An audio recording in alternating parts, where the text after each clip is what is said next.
fellow booktubers, my name is Lauren, you're watching Dreams Books Courage, and today is Wednesday, which means that it is Top 5 Wednesday. And today's Top 5 Wednesday is all about anti-heroes. I wasn't really sure what an anti-hero is, so for a quick definition, I'll just read you one. An anti-hero is a flawed hero, and therefore much more interesting than the more traditional heroes.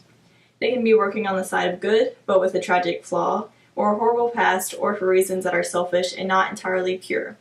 They can also be working for the side of evil, but with hidden noble intention or other underlying complexities. So that's basically what an anti-hero is. They're probably the most complex characters that you come across in literature. So let's go ahead and get into my top 5. In my number 5 spot, we have Huck Finn from The Adventures of Huckleberry Finn by Mark Twain. This book deals with very complex issues such as racism, but it deals with it through the eyes of a guy who's just 14. And so whenever you grow up with certain ideals because of what your family thinks, and because of what society in general thinks, then you often get misled. Within this novel, Huck Finn runs away from his father because he's a very abusive father, and along the way he meets a slave named Jim. And they travel down the Mississippi River on a raft, and through this novel they have a lot of really funny adventures. Along the way though, Huck Finn is never sure whether or not he should be turning Jim in because he's a slave.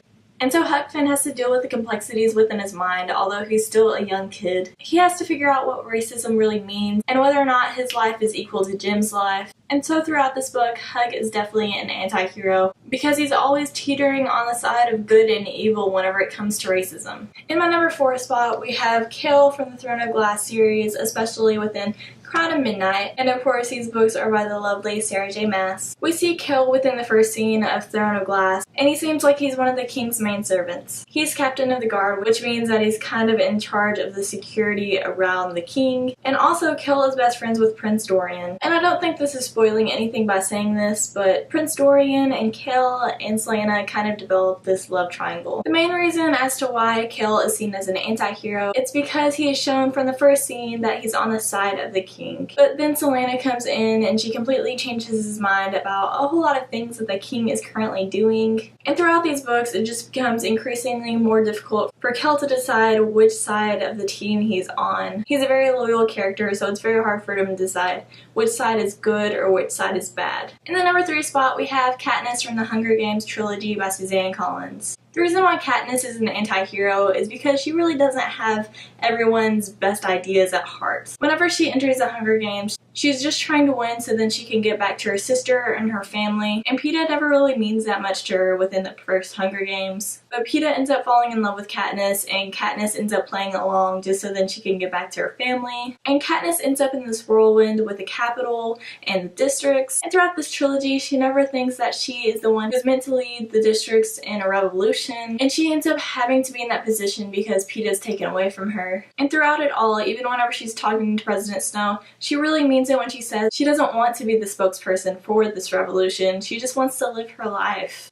And so by the fact that she does end up leading this revolution in a wonderful way and ends up being the biggest hero of them all, she's definitely an anti-hero. In the number 2 spot, we have Percy Jackson from the Percy Jackson and the Olympian series, and also the Heroes of Olympus series, both by Rick Riordan. There are so many characters I could have picked out of both of these series because Rick Riordan is really good at writing anti-heroes into his novels. Percy Jackson ends up coming into this world of gods and goddesses and not knowing what the heck is happening. He never plans to be a hero or anything more than normal because he's always been dyslexic and ADHD, and those things have set him back in school and in life, so he's never meant to be the hero of anyone's story, and he ends up being the hero of just so many adventures. I think Percy Jackson is definitely one of the best anti-heroes because it's not like he's just this average kid and turns into something amazing immediately. But it takes so many books and 2 series to really realize how far Percy Jackson's power goes in the world of heroism. He's just a really awesome character for a hero because he's always viewed himself as less than average. And I definitely think that the best heroes are the ones who remain humble. And my number 1 spot is an anti-hero that you definitely cannot help but love,